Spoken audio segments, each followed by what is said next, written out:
we are going to see Standard 8th Social Science History Unit 1 Advent of the Europeans. Advent means arriving. Learning objectives to know about the kinds of sources of modern India. So modern இந்தியாவோடைய ஹிஸ்ட்ரியை பற்றி நம்ம தெரிஞ்சுக்கிறதுக்கு different kinds of sources வந்து அவைலபிளாக இருக்குது. அதை தெரிஞ்சுக்க போகிறோம். To understand the Portuguese trade interest in India. To understand the impact of Portuguese and Dutch presence in India, to know the colonial settlements of Denmark, to know the arrival and settlements of English and French East India companies. Introduction. Many of the foreign travelers, traders, missionaries and civil servants who came to India in the 18th and 19th centuries have left accounts of their experiences and their impressions of various parts of the country. So 18th and 19th சென்ச்சுரியில் foreign travellers, traders, missionaries அப்படின்னா is a member of religion group, civil servants அப்படின்னா government officers எல்லாமே இந்தியாவுக்குள்ளே என்ட்ராகி இந்தியாவில் different பார்ட்ஸில் வந்துட்டு spread ஆகியிருக்காங்க. அவங்களோட experience என்ன அண்ட் தென் அவங்களோட இம்ப்ரெஷன்ஸ் என்ன வந்துட்டு லெஃப்ட் பண்ணிட்டு போகிறாங்க. இதெல்லாம் ஒன் ஆஃப் த சோர்ஸஸாக இருக்குது நம்மளோட மாடர்ன் பீரியடை பற்றி தெரிஞ்சுக்கிறதுக்காக. To know the events of modern period, we have abundant sources at the international, national and regional level. So abundant அப்படின்னா வெரி லார்ஜ் சோர்சஸ். மாடர்ன் பீரியடில் என்னெல்லாம் ஈவெண்ட்ஸ் நடந்தது அப்படிங்கிறத தெரிஞ்சுக்கிறதுக்காக நம்மக்கிட்ட நிறைய சோர்சஸ் வந்து அவைலபிளாக இருக்குது. லைக் இன்டர்நேஷ்னல் லெவலாக, நேஷ்னல் லெவலில், ரீஜனல் லெவலில் நம்மக்கிட்ட நிறைய சோர்சஸ் இருக்குது மாடர்ன் பீரியடை பற்றி நம்ம தெரிஞ்சுக்கிறதுக்காக. Next, sources of modern India. The sources for the history of modern India help us to know the political, socio-economic and cultural developments in the country. இந்த சோர்சஸ் மூலமாக மாடர்ன் இந்தியாவில் எப்படி பொலிட்டிக்கல் இருந்தது, socio economic அதாவது cultural, economic development எப்படி இருந்தது, பீப்புளோட income என்ன நம்ம கண்ட்ரியில் அப்படிங்கிறது தெரிஞ்சுக்கிறதுக்கு சோர்சஸ் வந்து அவைலபிளாக இருக்குது. From very beginning, the Portuguese, the Dutch, the French, the Danish and the English recorded their official transactions in India and the state papers. State papers அப்படின்னா மீனிங் என்னென்னா இஸ் எ டாக்குமெண்ட், கவர்மெண்ட் ரிலேட்டடாக வந்துட்டு use பண்ணுற documents. இந்தியாவோட transaction அஃபிஷியலாக transaction பண்ணும்போது இந்த Portuguese, Dutch, French, Danish என்ன பண்ணாங்க அப்படின்னா ரெக்கார்டு மூலமாக தான் வந்துட்டு அதாவது டாக்குமெண்ட்ஸ் மூலமாக தான் அவங்களுக்குள்ள டிரான்சாக்ஷன்ஸ் பண்ணிக்கிட்டாங்க. Well preserved records are very valuable to know about the relations in India. ஆக்சுவலாக இந்த ரெக்கார்ட்ஸ் எல்லாமே வந்துட்டு ரொம்ப பாதுகாப்பாக வச்சுருக்காங்க. ஸோ இப்படி பாதுகாப்பாக வச்சுருக்கனால தான் இந்தியாவோட யாரெல்லாம் ரிலேஷன்ஷிப்பில் இருந்தாங்க அப்படிங்கிறது நம்மளுக்கு தெரிய வருது. அப்போனா இந்த ரெக்கார்ட்ஸ் எல்லாமே வந்துட்டு ரொம்ப வேல்யூபிளு. The archives at Lisbon, Goa, Pondicherry and Madras were literally storehouse of precious historical information. ஆக்சுவலாக ஆர்கைவ்ஸ் அப்படின்னா என்னென்னா டாக்குமெண்ட்ஸ்லாம் ஸ்டோர் பண்ணுற பிளேசஸ். ஓகேவா? அந்த ஆர்கைவ்ஸ் எங்கெல்லாம் இருக்குது அப்படின்னா லிஸ்பன், கோவா, பாண்டிச்சேரி அண்ட் மெட்ராஸில் இருக்குது. இங்கே டாக்குமெண்ட்ஸ்லாம் ஸ்டோர் பண்ணுற places. All these sources must, however, be critically evaluated before they are used for historical writing. Next, kinds of sources. We can write history with the help of sources like written sources and material sources. So ஹிஸ்ட்ரியை பற்றி நம்ம தெரிஞ்சுக்கணும் அப்படின்னா எதோட help மூலமாக நம்ம தெரிஞ்சுக்கிறோம் அப்படின்னா ரிட்டன் சோர்ஸ் மூலமாகவும் அண்ட் தென் மெட்டீரியல் சோர்ஸ் மூலமாக தான் நம்ம ஹிஸ்ட்ரியை பற்றி நம்ம தெரிஞ்சுக்கிறோம். Next, written sources. After the advent of the printing press, numerous books were published in different languages. So அதாவது பிரிண்டிங் ப்ரெஸ்ஸு ஃபஸ்ட்டு போர்ச்சுகீஸ் தான் வந்துட்டு கோவாவில் 1556 சிஇயில் வந்துட்டு செட் பண்ணாங்க. ஸோ இந்த பிரிண்டிங் ப்ரெஸ் வந்ததுக்கப்புறம் நிறையா புக்ஸ் வந்து பப்ளிஷ் பண்ணாங்க டிஃப்ரெண்ட் லாங்குவேஜில். Hence, people began to acquire na get knowledge easily in the fields like art, literature, history and science. So இந்த பிரிண்டிங் ப்ரெஸ் வந்ததுக்கு அப்புறமே வந்துட்டு டிஃப்ரெண்ட் கைண்ட்ஸ் ஆஃப் ஃபீல்ட்ஸில் like art, literature, history and சயின்ஸில் வந்துட்டு நிறைய புக்ஸ் வந்து கொண்டு வந்ததுனால பீப்புள்ஸ் வந்து என்ன பண்ணிக்கிட்டாங்க, நிறைய நாலேஜை வந்து கெட் பண்ணிக்கிட்டாங்க. The Europeans came to know about the immense wealth of India from the accounts of Marco Polo and similar sources. Marco Polo யார் அப்படின்னா ஒரு இட்டாலியன் மெர்ஜென்ட். ஸோ இவர் என்ன பண்ணார்னா, இவர் ஒரு ரைட்டரு. இந்தியாவுக்குள்ளே விசிட் பண்ணும்போது என்ன பண்ணார்னா, இவர் எல்லாமே இந்தியாவில் வெல்த்து ப்ராஸ்பரிட்டி இருக்கிறது எல்லாமே ரைட் பண்ணி வச்சுருந்தார். அவர் ரைட் பண்ணி வச்சுருந்த அந்த அக்கௌண்ட்ஸ் மூலமாக தான் யூரோப்பியன்ஸ் வந்து இந்தியாவுக்குள்ளே இவ்வளோ வெல்த் அண்ட் ப்ராஸ்பரிட்டி இருக்கிறது அவங்களுக்கு தெரிய வருது. The wealth of India attracted Europeans to this country. Anandarangam is a name to conjure within the annals of Tamil history. Tamil ஹிஸ்ட்ரியில் ஒரு முக்கியமான நேம் இருக்கணும். அதோட நேம் யாருன்னா Anandarangam. He was a deposit in Pondicherry to assist French trade in India. இவர் பாண்டிச்சேரியில் French ட்ரேடில் டிரான்ஸ்லேட்டராக வந்துட்டு இருந்தார். He recorded the events that took place in French India. His diaries contain the daily events from 1736 to 1760, which are the only written secular record available during this period. His diaries reveal his profound capacity for political judgment and is a most valuable source of history. ஆக்சுவலாக இவருக்கு வந்து diary right பண்ணுற habit வந்து இருக்குது. இவர் வந்து டெய்லியும் வந்துட்டு என்னென்ன ஆக்டிவிட்டீஸ் நடக்குதோ அவர் வந்து டைரியில் ரைட் பண்ணி வச்சுருவார்.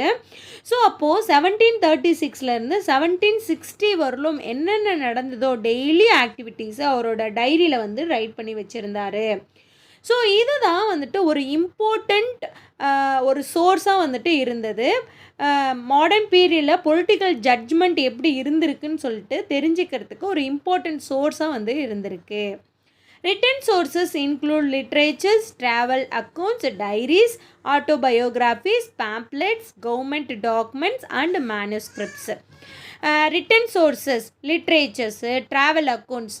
இப்போது என்ன கிங் வந்து ரூல் பண்ணுறாரோ அதர் கண்ட்ரீஸில் இருந்து ட்ராவலர் வந்து இப்போ கிங் எப்படி ரூல் பண்ணிகிட்ருக்காரு, என்னெல்லாம் ரூல்ஸ்லாம் வந்துட்டு பீப்புளுக்கு கொடுக்குறாரு, பீப்புளை வெல்த்தியாக வச்சுருக்காரா, அவர் வெல்த்தியாக இருக்காரா, அவரோட எம்பையர் வெல்த்தியாக இருக்குதா, என்னென்ன ப்ராசஸ்லாம் நடக்குதுன்னு சொல்லிட்டு அந்த ட்ராவலாக்ஸ் வந்து என்ன பண்ணிடுவாங்களா ரைட் பண்ணி வைப்பாங்க. அந்த அக்கௌண்ட்ஸ் மூலமாகவும் டைரிஸ், இப்போ எப்படி ஆனந்தரங்கம் எப்படி ரைட் பண்ணி வைக்கிறாரு, ஸோ அது மாதிரி டைரிஸ். ஆட்டோபயோகிராஃபிஸ்னால் ஒரு பர்சன் தன்னோட ஹிஸ்ட்ரியையும் டெய்லி ஆக்டிவிட்டீஸும் தன்னை பற்றி ரைட் பண்ணி வைக்கிறது ஆட்டோபயோகிராஃபிஸ்.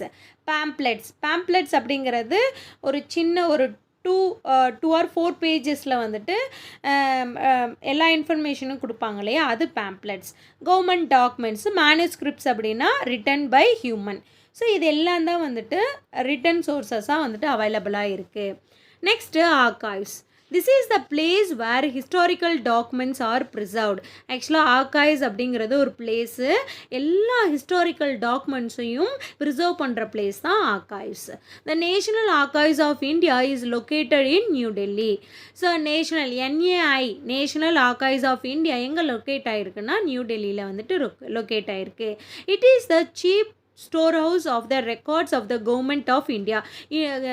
இந்தியாவோட கவர்மெண்ட் எல்லா ரெக்கார்ட்ஸும் வந்துட்டு ஸ்டோர் பண்ணுற பிளேஸ் வந்து இந்த NAIயில் தான் ஸ்டோர் பண்ணுறாங்க.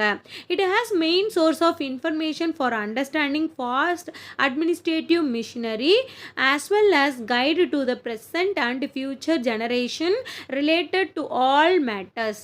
ஆக்சுவலாக இந்த ரெக்கார்ட்ஸ்லாம் ஏன் ஸ்டோர் பண்ணி வைக்கிறாங்க அப்படின்னா, பாஸ்டில் வந்து எப்படி அட்மினிஸ்ட்ரேஷன் பண்ணாங்க அப்படின்னு சொல்லிட்டு ப்ரெசென்ட்டில் இருக்கிற நம்ம தெரிஞ்சுக்கிறதுக்கும் ஃப்யூச்சரில் இருக்கிற நம்ம ஜெனரேஷன் தெரிஞ்சுக்கிறதுக்கும் இந்த டாக்குமெண்ட்ஸ் எல்லாம் வெரி ஹெல்ப்ஃபுல்லாக இருக்குது.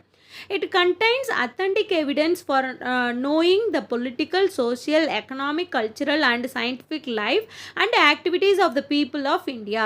இந்தியாவில் பொலிட்டிக்கல் எப்படி இருந்திருக்கு, சொசைட்டி எப்படி இருக்குது, எக்கனாமிக் கண்டிஷன்ஸ் எப்படி இருக்குது, கல்ச்சுரல் எப்படி இருக்குது, சயின்டிஃபிக் லைஃப் எப்படி இருக்குது, நார்மலாக இந்தியா பீப்புளோட ஆக்டிவிட்டீஸ் எப்படி இருக்குதுன்னு சொல்லிட்டு இந்த ரெக்கார்ட்ஸ் எல்லாமே அதுக்குள்ளே இருக்குது. ஸோ இந்த ரெக்கார்ட்ஸ் மூலமாக நம்ம என்ன பண்ணிக்கலாம், பாஸ்டில் சேவ் பண்ணி வச்சுருந்தா நம்ம தெரிஞ்சுக்கலாம், ஃப்யூச்சர் ஜெனரேஷனும் தெரிஞ்சுக்கலாம். ஓகேவா? It is one of the largest archives in Asia காண்டினென்ட்லேயே லார்ஜஸ்ட் ஆர்கைவ்ஸ் எது அப்படின்னா, one of the largest archives எது அப்படின்னா இந்த NAI, national archives of India. Next, George William Forrest can rightly be called as the father of National Archives of India. இந்த George William Forrest யார் அப்படின்னா, இவர் ஒரு British educator and then journalist and then historian. இவரை வந்துட்டு father of national archives of இந்தியான்னு சொல்லிட்டு call பண்ணுறோம். நெக்ஸ்ட்டு தமிழ்நாடு ஆர்கைவ்ஸ். So the Madras Record Office, presently known as Tamil Nadu Archives, is located in Chennai. First, இந்த Tamil Nadu archives எப்படி சொல்லி கால் பண்ணாங்கன்னா மெட்ராஸ் ரெக்கார்ட் ஆஃபீஸ்னு. நவ் இதை என்னன்னு சொல்லிட்டு கால் பண்ணுறாங்கன்னா தமிழ்நாடு ஆர்கைவ்ஸ் எங்கே லொக்கேட் ஆகிருக்குன்னா சென்னையில் வந்து லொக்கேட் ஆகிருக்கு. It is one of the oldest and largest document repositories அப்படின்னா ஸ்டோர் ஹவுஸ் இன் சதர்ன் இந்தியாவிலே ரொம்ப oldest and largest document store house எது அப்படின்னா இந்த TNA தான். The most of the records in the Tamil Nadu archives are in English. தமிழ்நாட்டில் இருக்கிற இந்த ஆர்கைவ்ஸில் இருக்கிற டாக்குமெண்ட்ஸ் ரெக்கார்ட்ஸ் எல்லாமே வந்து இங்கிலீஷில் தான் இருக்கும். The collections include series of administrative records in Dutch, Danish, Persian and Marathi. இன்னும் அட்மினிஸ்ட்ரேஷன் ரெக்கார்ட்ஸ், எப்படி அட்மினிஸ்ட்ரேஷன் நிர்வாகம் பண்ணும் அப்படிங்கிற ரெக்கார்ட்ஸ் வந்து டச், டேனிஷ், பர்சியன் அண்ட் மராத்தியில் இருக்குது. ஃபியூ டாக்குமெண்ட்ஸ் வந்து ஃப்ரெஞ்ச், போர்ச்சுகீஸ், தமிழ் அண்ட் உருதுல இருக்குது. Next, many paintings and Next, Tamil Nadu archives as 1642 volumes of Dutch records which relate to Cochin and Coromandel coast. இது என்ன Coromandel coast அப்படின்னா the southern part of India's east கோஸ்ட்டை தான் வந்துட்டு கோரமண்டல் கோஸ்ட்டுன்னு சொல்லுவோம். தமிழ்நாடு ஆர்கைவ்ஸில் வந்துட்டு 1642 volumes of touch records இருக்குது. இது எது ரிலேட்டடாக இருக்குது அப்படின்னா கொச்சின்லேயும் கோரமண்டல் கோஸ்ட்டையும் வந்துட்டு ரிலேட் பண்ணி இருக்குது. தீஸ் ரெக்கார்ட்ஸ் வந்து எந்த பீரியட்லேருந்து எந்த பீரியட் வரலும் இருக்குன்னா 1657லேருந்து 1845 வரலும் இருக்குது. Next, the Danian records cover the period from 1777-1845. Danian records வந்து எந்த பீரியட்லேருந்து எந்த பீரியட் வரலும் இருக்குன்னா 1777 to 1845 இருக்கு. Dartwell prepared with great effort and the first issue of the calendar of Madras records was published in 1917. The Dartwell அப்படிங்கிறவர் என்ன பண்ணுறாருன்னா calendar of Madras ரெக்கார்ட்ஸை 1917 வந்துட்டு பப்ளிஷ் பண்ணுறாரு. He was highly interested in encouraging historical researches. He opened a new chapter in the history of Tamil Nadu archives. இவர் என்ன பண்ணார்னா தமிழ்நாடு ஆர்கைவ்ஸில் ஒரு new chapter, ஹிஸ்ட்ரியில் ஒரு நியூ சாப்டரை வந்துட்டு ஓப்பன் பண்ணியிருக்காரு. That is calendar of Madras records. Okay, next material sources. நிறையா paintings, statues இது எல்லாமே வந்துட்டு மாடர்ன் இந்தியா ஹிஸ்ட்ரியை பற்றி தெரிஞ்சுக்கிறதுக்காக மெயின் சோர்ஸாக வந்துட்டு இருக்குது. They give us lot of information and the achievements of national leaders, historical personalities. So ஆக்சுவலாக இந்த சோர்ஸஸ் வந்து என்ன கொடுக்குதுன்னா நிறைய இன்ஃபர்மேஷன்ஸ், நேஷ்னல் லீடர்ஸ் வந்து எவ்வளோ அச்சீவ்மெண்ட்ஸ் பண்ணியிருக்காங்க, ஹிஸ்டாரிக்கல் பர்சனாலிட்டிஸ்லாம் யார் யாருன்னு சொல்லிட்டு நிறைய இன்ஃபர்மேஷனை நம்மளுக்கு மெட்டீரியல் சோர்ஸஸ் வந்து கொடுக்குது. Historical buildings like saint Francis church at Cochin, saint Louis fort at Pondicherry, saint George fort in Madras, saint David fort in Cuddalore, India gate, parliament house, president house in new Delhi. So இது எல்லாமே வந்துட்டு different styles and techniques of Indian architecture. இது எல்லாமே வந்துட்டு modern பீரியடை பற்றி நம்ம தெரிஞ்சுக்கிறதுக்கான ஒரு material சோர்ஸஸாக நம்மளுக்கு அவைலபிளாக இருக்குது. Other objects and materials of religious culture and historical values are collected and preserved in museum. இது எல்லாமே வந்துட்டு பில்டிங்ஸ் இல்லையா, நிறைய ஆப்ஜெக்ட்ஸ் வந்து நம்மளுக்கு கிடைச்சிருக்கு. ஸோ அதை வந்துட்டு மியூசியமில் ப்ரிசர்வ் பண்ணி வச்சுருக்காங்க. ஆக்சுவலாக ஆர்கைவ்ஸுக்கும் மியூசியமுக்கும் ஒரு டிஃப்ரென்ஸ் இருக்குது. என்ன அப்படின்னா, ஆர்கைவ்ஸ் அப்படின்னா வந்துட்டு இதை அஃபிஷியலாக கவர்மெண்ட் பர்பஸ்க்கு மட்டும் யூஸ் பண்ணுற பிளேஸ் வந்துட்டு ஆர்கைவ்ஸ். அதே வந்து மியூசியம் அப்படின்னா சம் ஆப்ஜெக்ட்ஸு மெட்டீரியல்ஸ் என்ன பண்ணுவாங்க, பீப்புளுக்கு ஷோ பண்ணுறதுக்காக மியூசியமில் வைப்பாங்க, ப்ரிசர்வ் பண்ணி வைப்பாங்க, அதை நம்ம வந்துட்டு பார்க்கலாம். ஆனால் ஆர்கைவ்ஸில் வந்து பீப்புள் அலௌடு கிடையாது. These museums help to preserve and promote our cultural heritage. So இந்த மியூசியமில் நம்ம ஸ்டோர் பண்ணி வைக்கிறதுனால நம்மளோட கல்ச்சுரல் ஹெரிட்டேஜை வந்துட்டு ப்ரமோட் பண்ணுது அண்ட் தென் பாதுகாக்கவும் படுது. The National Museum in Delhi is the largest museum in India which was established in 1949. So டெல்லியில் இருக்கிற நேஷ்னல் மியூசியம் தான் வந்துட்டு இந்தியாவிலே வந்துட்டு லார்ஜஸ்ட் மியூசியம். எப்போ எஸ்டாப்ளிஷ் பண்ணாங்க அப்படின்னா 1949 வந்துட்டு இதை எஸ்டாப்ளிஷ் பண்ணாங்க. Next coins are a good source to know about administrative history. நிர்வாகம் எப்படி பண்ணியிருக்காங்க அப்படிங்கிற ஹிஸ்ட்ரியை காயின்ஸ் வந்து ஷோ பண்ணுது நம்மளுக்கு. அது ஒரு இம்பார்ட்டண்ட் குட் சோர்ஸாக வந்துட்டு இருக்குது. The first coinage in modern India under the crown was issued in 1862. ஆக்சுவலாக 1862 தான் மாடர்ன் இந்தியாவில் காயின் சிஸ்டம் அப்படிங்கிறத பிரிட்டிஷ் வந்துட்டு ரிலீஸ் பண்ணாங்க. Edward VII ascendant after Queen Victoria and the coins issued by him bore his model. So queen விக்டோரியோட son தான் Edward VII king of UK and emperor of India. So இவர் அவரோட image வச்ச காயினை வந்துட்டு issue பண்ணார். Reserve bank of India was formally set up in 1935 and was empowered to issue government of India notes. So reserve bank of India 1935 establish பண்ணி இந்தியாவோட நோட்ஸை வந்துட்டு release பண்ணுறதுக்கான பவரை வந்துட்டு கெட் பண்ணியிருந்தாங்க. The first paper currency issued by RBI in January 1938 was 5 rupee notes bearing the portraits of King George VI. King George six அப்படிங்கிறவர் யாருன்னா king of UK, last emperor of India. இவரோட father யாருன்னா George VI. So அவரோட இமேஜை தான் வந்துட்டு 1938 5 Ruby நோட்டை release பண்ணாங்க இல்லையா, அவரோட இமேஜ் தான் அந்த 5 ரூபி நோட்டில் வந்து இருந்தது. Do you know in 1690 Fort St. David was built by the British in கடலூரில் British 1690 fort saint David do you know in 1690 தனியாக வச்சிடலாம். Do you know in 1690 Port St. David was built by the British in கடலூரில் British வந்து 1690 fort send டேவிட்டை வந்துட்டு build பண்ணியிருக்காங்க. Okay, thank you for வாட்சிங்.